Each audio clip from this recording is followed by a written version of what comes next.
MS word को हमने पूरा कंप्लीट सीख लिया है। आज से हम लोग जो है एमएस एक्सेल सीखना स्टार्ट कर रहे हैं। अगर आपको जो है एमएस एक्सेल के बारे में बिल्कुल भी नहीं जानकारी है, यानी कि आप एक्सेल के बारे में जीरो नॉलेज रखते हैं, कुछ भी नहीं जानते हैं, तो मैं आपको विश्वास दिलाता हूँ जितने भी मैं एक्सेल की वीडियो बनाने वाला हूँ, अगर आप जो है उन वीडियो को पूरा ध्यान से देखते हो तो यकीन मानिए एक्सेल तो आप सीख ही जाओगे, साथ में आप एक्सेल में एक्सपर्ट भी बन जाओगे। और ये जो चीज़ें मैं आप सभी को एक्सेल में सिखाऊंगा वो बिल्कुल बेसिक से सिखाऊंगा, बिल्कुल शुरुआत से सिखाऊंगा, एडवांस लेवल तक आपको लेके जाऊंगा। और इस तरीके से आपको एमएस एक्सेल सिखाऊंगा कि आपको हर चीज़ें समझ में आएंगी। तो जैसा कि मैंने आपको बताया कि हम लोग एमएस एक्सेल बिल्कुल शुरू से जो है सीखना स्टार्ट कर रहे हैं और ये पहला वीडियो है, यानी पार्ट 1 है। इसी तरीके से और भी एक्सेल पे पार्ट आने वाले हैं। अगर आप जो है इन पार्ट को देख लेते हो तो यकीन मानिए आप पूरा एक्सेल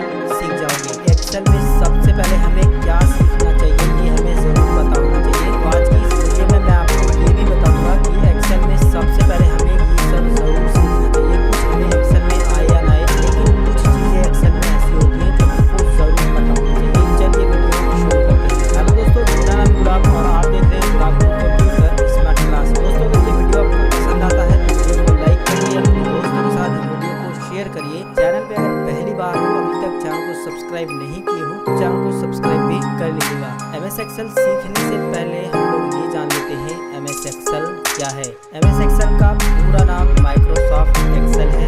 एमएस एक्सेल को माइक्रोसॉफ्ट कंपनी के द्वारा बनाया गया है। इसे शॉर्ट में जो है एक्सेल भी कहा जाता है। यह एक पावरफुल स्प्रेडशीट प्रोग्राम है जिसमें हम लोग बहुत सारे काम कर सकते हैं। जैसे कैलकुलेशन संबंधित कोई भी काम हो आप एमएस एक्सेल में कर सकते हो। कोई भी क्लास की मार्कशीट डिजाइन करना हो वो भी कर सकते हो। कोई भी बिलिंग तैयार करना हो, कोई भी सैलरी स्लिप बनानी हो, कोई भी आईडी कार्ड बनाना हो, किसी भी तरह का आईडी कार्ड हो आप यहाँ पर आसानी से बना सकते हैं।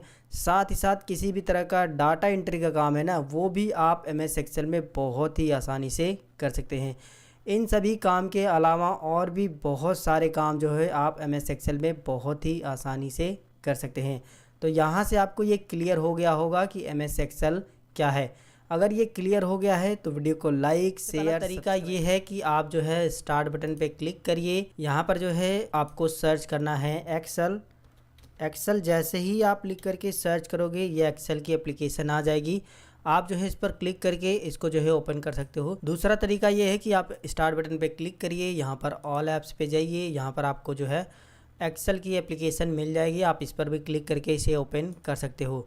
तीसरा तरीका यह है कि आप इस पर क्लिक करिए और यहाँ पर जो भी आप प्रोग्राम को यहाँ पर पिन किए रहोगे, यहाँ पर आपको माइक्रोसॉफ्ट एक्सेल भी मिल जाएगा। आप इस पर बस क्लिक करिए, एक्सेल चालू हो जाएगा। तीसरा तरीका यह है कि आप राइट बटन क्लिक कीजिए अपने डेस्कटॉप पे और यहाँ पर न्यू पे जाइए और यहाँ पर जो है आप देखोगे माइक्रोसॉफ्ट एक्सेल का वर्कशीट लिखा हुआ है, इस पर क्लिक करिए।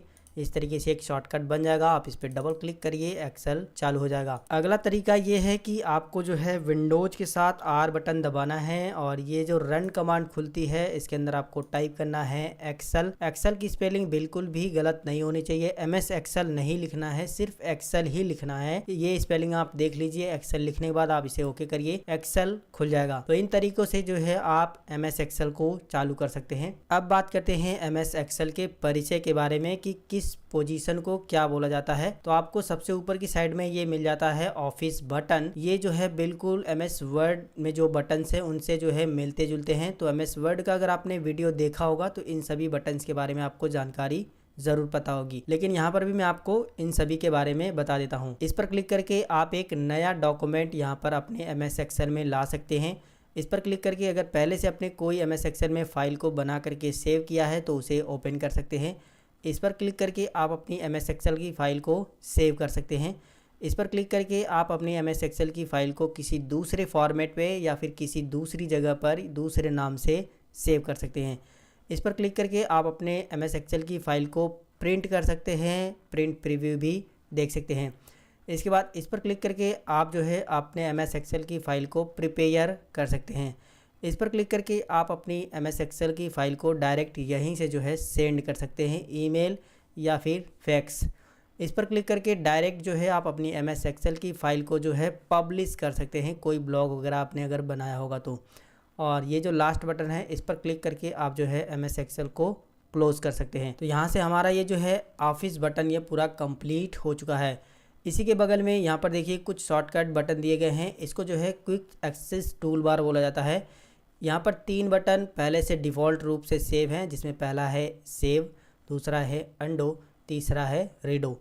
यहाँ पर आप चाहो तो और भी बटन ऐड कर सकते हो, इस पर क्लिक करना है। यहाँ से जो भी बटन आप इसके अंदर ऐड करना चाहते हो उस पर क्लिक करिए, देखोगे यहाँ पर बटन ऐड हो चुका है। इसके बाद दोबारा से आप इस पर क्लिक करिए, कोई दूसरा बटन ऐड करना चाहते हो तो ऐड हो जाएगा। इसके बाद आप इस पर दोबारा से क्लिक करके यहाँ पर जो है कोई बटन हटाना चाहते हो तो बस उस पर क्लिक कर दीजिए, वो बटन यहाँ से हट जाएगा। क्विक एक्सेस टूल बार से हम कोई भी काम जल्दी से यहाँ पर कर सकते हैं, इसीलिए टूल दिया होता है। और इसी के बगल में ये जो व्हाइट कलर की पट्टी दिख रही है जिसमें माइक्रोसॉफ्ट एक्सेल लिखा हुआ है, इसको जो है टाइटल बार बोला जाता है। और इसी के राइट साइड में यहाँ पर एक मिनिमाइज का बटन है, आप इस पर क्लिक कर दोगे तो MS एक्सेल मिनिमाइज होकर के आपके टास्क बार पे आ जाएगा और आप इस पर क्लिक करके दोबारा से इसे ओपन कर सकते हो।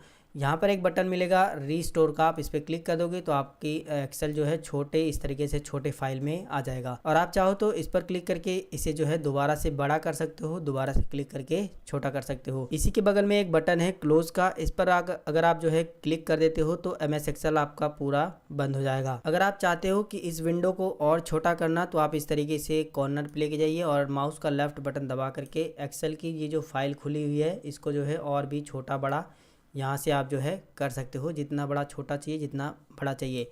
अगर आप जो है इसको छोटा कर देते हो कुछ इस तरीके से और इसको उठा करके यहाँ पर लाना चाहते हो तो आप जो है ये जो टाइटल बार है इसी पर आपको माउस का लेफ्ट बटन क्लिक करके रखना है और इस तरीके से ड्रैग करके यहाँ पर ला करके छोड़ देना है। तो इस तरीके से आप जो है MS एक्सेल की फ़ाइल को इधर उधर भी लेके जा सकते हो। यहाँ पर करते हैं इसको बड़ा। अब बात करते हैं, हमारा ये ऊपर का साइड का कंप्लीट हो चुका है। इसी के ठीक नीचे ये जो स्काई ब्लू की पट्टी दिख रही है इसको जो है रिबन बोला जाता है। रिबन में ही ये जो बटन दिए गए हैं इनको टैब बोला जाता है या फिर मेनू बार बोला जाता है। प्रत्येक मेनू बार में अलग अलग भाग में अलग अलग बटन्स दिए गए हैं जो कि हम लोग इनके बारे में अभी सीखेंगे। रिबन के ठीक नीचे ही देख सकते हो यहाँ पर ये एक पट्टी है, इसको जो है फार्मूला बार बोला जाता है। इस पर आप लेके जाओगे माउस तो यहाँ पर दिखाई देगा फार्मूला बार लिखा हुआ है। इसी के जो पहले है ये नेम बॉक्स है, नेम बॉक्स में हम जिस भी सेल में काम करेंगे उसका नाम दिखाई देता है। और फार्मूला बार में जो है हम कोई भी एक्सेल में फार्मूला लगाएंगे तो उसका यहाँ पर फार्मूला दिखाई देगा। और इस फार्मूले को आप जो है फार्मूला बार ये जो है उसको थोड़ा सा नीचे बड़ा भी कर सकते हो। यहाँ पर देखिए एक बटन है, इस पर क्लिक करोगे तो थोड़ा सा बड़ा हो जाएगा। ये तब हमारे काम में आता है जब हम बड़े से बड़ा फार्मूला इस्तेमाल करते हैं। तो इसको करते हैं छोटा। इसी के ठीक नीचे देखो बुक 1 करके आ रहा है और ये जो दिख रही है बुक 1 इसको जो है शीट्स बोला जाता है, आप इसे स्प्रेडशीट भी बोल सकते हो। इसमें जो है देखिए ABCD इस तरीके से दिए गए हैं। ABCD ये जो दिया गया है ये इसको जो है कॉलम बोला जाता है और ये जो 1 2 3 4 5 इस तरीके से दिया गया है ये रो है, ठीक है। 1 2 3 5 ये रो है और ABCDEFG ये जो है कॉलम है। देखिए कॉलम और रो जहाँ पर एक दूसरे को काटते हैं और ये जो बॉक्स बनता है इसको सेल बोला जाता है। कॉलम और रो के कटान बिंदु को जहाँ पर ये बॉक्स जहाँ पर वो लोग एक दूसरे को काटती हैं उसके बाद ये जो बॉक्स बनता है इसको सेल बोला जाता है, ये आपको ध्यान देना है। तो यहाँ से ये भी क्लियर हो गया कि सेल किसे बोलते हैं। तो देखिए सेल जब हमारे कॉलम और रो जहाँ पर एक दूसरे को काटते हैं और वो जो बॉक्स बनता है उसको सेल बोला जाता है। और जहाँ पर भी आप क्लिक करोगे कुछ इस तरीके से ब्लैक ब्लैक आग करके आ रहा है तो ये एक्टिव सेल है, यानी कि जब हम लोग जो है काम करेंगे तो इसी सेल में काम करेंगे, ठीक है। अगर मैं कुछ टाइपिंग करूँगा तो इसी सेल में होगा क्योंकि यही जो है एक्टिव सेल है। जिस भी सेल में हमें काम करना होगा सबसे पहले उसको क्लिक करना होगा यानी इसको सेलेक्ट करना होगा। एक्सेल में रो की संख्या और कॉलम की संख्या ये आपको ज़रूर पता होना चाहिए क्योंकि एक्सेल में कई बार जो है इस पर क्वेश्चन बन चुके हैं। देखिए सबसे पहले तो हम लोग जो है यहाँ पर देखिए फर्स्ट वाले रो में है और अगर हम लास्ट रो में जाना चाहते हैं तो कंट्रोल के साथ आपको जो है डाउन एरो बटन दबाना है तो आप डायरेक्ट जो है सीधा लास्ट वाली रो में चले जाओगे और यहाँ पर देख सकते हो 10,48,576 रो है यहाँ पर, ये आपको ध्यान देना है। फिर से कंट्रोल के साथ अप वाला एरो बटन दबाना है ऊपर वाला तो आप पहले वाले जो है रो में आ जाओगे। इसी तरीके से आपको ये भी पता होना चाहिए कि आपके एक्सेल वर्कशीट में जो है कितने कॉलम है, ये पता करने के लिए आप यहाँ पर भी क्लिक कर सकते हो। क्लिक करने के बाद देखोगे नेम बॉक्स में जो है सभी दिखा रहा है 10,48,576 आर का मतलब रो है और 16,384 कॉलम है। सी का मतलब कॉलम है, आप यहाँ पर देख सकते हो यहाँ पर, ठीक है। देखिए 10,48,576 आर का मतलब रो, 16,384 सी का मतलब कॉलम। ये अगर आप जो है लास्ट कॉलम में जाना चाहते हो तो कंट्रोल के साथ राइट वाला एरो बटन दबाइए तो आप लास्ट कॉलम में यहाँ पर आ जाओगे। अगर फर्स्ट कॉलम में जाना चाहते हो तो आप जो है कंट्रोल के साथ लेफ़्ट वाला एरो बटन दबाइए तो आप जो है फर्स्ट कॉलम में यहाँ पर आ जाओगे। तो यहाँ से कॉलम, रो, सेल, कितने कॉलम कितने रो, ये सब पूरा क्लियर हो गया होगा, ठीक है। अब बात करते हैं इस सीट में आपको 3 डिफ़ॉल्ट सीट मिलती हैं। पहली सीट हमारी ये एक्टिव सीट कहलाती है, यानी इस सीट पे हम लोग काम कर रहे हैं और ये डीएक्टिव सीट है 2 और 3। एक्सेल में डिफ़ॉल्ट जो है 3 सीट होती है। ये 2007 वर्जन में इस्तेमाल कर रहा हूँ। अगर आप जो है इसके ऊपर का वर्जन जैसे 16, 19, 21 इस्तेमाल करते हो तो उसमें एक ही सीट करके आता है, लेकिन 2007 में जो है 3 सीट डिफ़ॉल्ट आती है। आप बारी बारी से इन पे क्लिक करके सभी सीट पर काम कर सकते हो। अगर आपको जो है इससे ज़्यादा सीट बढ़ाने की ज़रूरत है तो यहाँ पर आपको एक बटन मिल जाता है इंसर्ट वर्कशीट का, तो आप इस पर क्लिक कर दोगे तो एक नई सीट इंसर्ट हो जाएगी। फिर दोबारा से इस पर क्लिक करिए, इस तरीके से सीट बढ़ती चली जाएंगी। सीट बढ़ाना तो हमने सीख लिया है। अगर मान लीजिए कोई सीट हमको डिलीट करनी है तो इसके लिए हम जो है किसी सीट, जो भी सीट हमको डिलीट करनी है उसको सेलेक्ट करेंगे, उस पर राइट बटन क्लिक करेंगे और यहाँ पर आपको मिलेगा डिलीट। इस पर क्लिक करके डिलीट कर दीजिए। बारी बारी से जितनी भी सीट को आप डिलीट करना चाहते हैं डिलीट कर सकते हैं। मान लीजिए किसी सीट का आपको जो है नाम बदलना है तो आप उस पर क्लिक करिए, उस पर राइट बटन क्लिक करिए, उस पर जो है रीनेम पे क्लिक करिए और ये यहाँ पर जो है जो भी सीट का आप नाम रखना चाहते हैं वो यहाँ पर जो है टाइप कर दीजिए, ठीक है। इस तरीके से वो सीट का नाम चेंज हो जाएगा। अभी देख सकते हो सीट 1 जो है हमारी गुलाब गुरु नाम से हो चुकी है। अगर आप यहाँ पर जो है इंसर्ट वर्कशीट पर थोड़ा देर माउस छोड़ देते हो तो देखो यहाँ पर एक शॉर्टकट बता रहा है शिफ्ट के साथ F11। जी हाँ, अगर आप जो है शॉर्टकट की मदद से जो है सीट नई इंसर्ट करना चाहते हो तो आपको बस कीबोर्ड से शिफ्ट के साथ F11 दबाना है। जितनी बार आप दबाओगे उतनी नई सीट आ जाएंगी। बस आपको ये ध्यान देना है कि जब आप शॉर्टकट से सीट इंसर्ट करोगे तो वो आगे की साइड में ऐड होती है। देखिए 8, 9, 10 करके ये आगे की साइड में हो रही है, लेकिन अगर आप इस पर क्लिक करके इंसर्ट करोगे तो ये पीछे की साइड में, मतलब इस साइड में इंसर्ट होती है।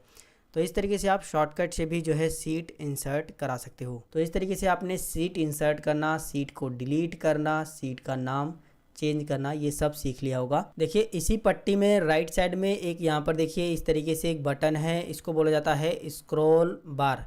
देखिए ये हॉरिजॉन्टल स्क्रॉल बार है और यहाँ पर देखिए ये एक वर्टिकल स्क्रॉल बार है। ये तब हमारे काम में आता है जब हम सीट में ज़्यादा काम कर रहे हैं तो स्क्रॉल करने के काम में आता है, ऊपर से नीचे जाने में। इसी तरीके से अगर हमको जो है इस साइड में जाना है, मतलब इस साइड में राइट साइड में, तो हम जो है हॉरिजॉन्टल स्क्रॉल बार का इस्तेमाल करेंगे। अगर ऊपर नीचे जाना है तो हम जो है वर्टिकल स्क्रॉल बार का इस्तेमाल करते हैं। और नीचे की साइड में ये जो स्क्रॉल बार है इसी के ठीक नीचे जो है आपको ये जो पट्टी दिखाई दे रही है जिसमें रेडी लिखा हुआ है, इसको जो है स्टेटस बार बोला जाता है, जिसमें यहाँ पर जो है लेआउट पैनल मिलता है आपको, जैसे नॉर्मल, पेज लेआउट और पेज ब्रेक रिव्यूअर। तो ये लेआउट पैनल है और इसी के बगल में जो है जूम करने का ऑप्शन मिलता है, जिस पर आप जो है माइनस पे क्लिक करके सीट को जूम आउट कर सकते हो और प्लस पे क्लिक करके आप जो है जूम इन कर सकते हो। तो जूम इन पे क्लिक करके हम जो है एक्सेल की वर्कशीट को इस तरीके से जूम करके कोई भी काम कर सकते हैं। जैसा कि मैंने आपको बताया कि अगर हमको एक्सेल में काम करना है तो पहले हमें वो सेल सेलेक्ट करने होते हैं जिसमें हमको काम करना होता है।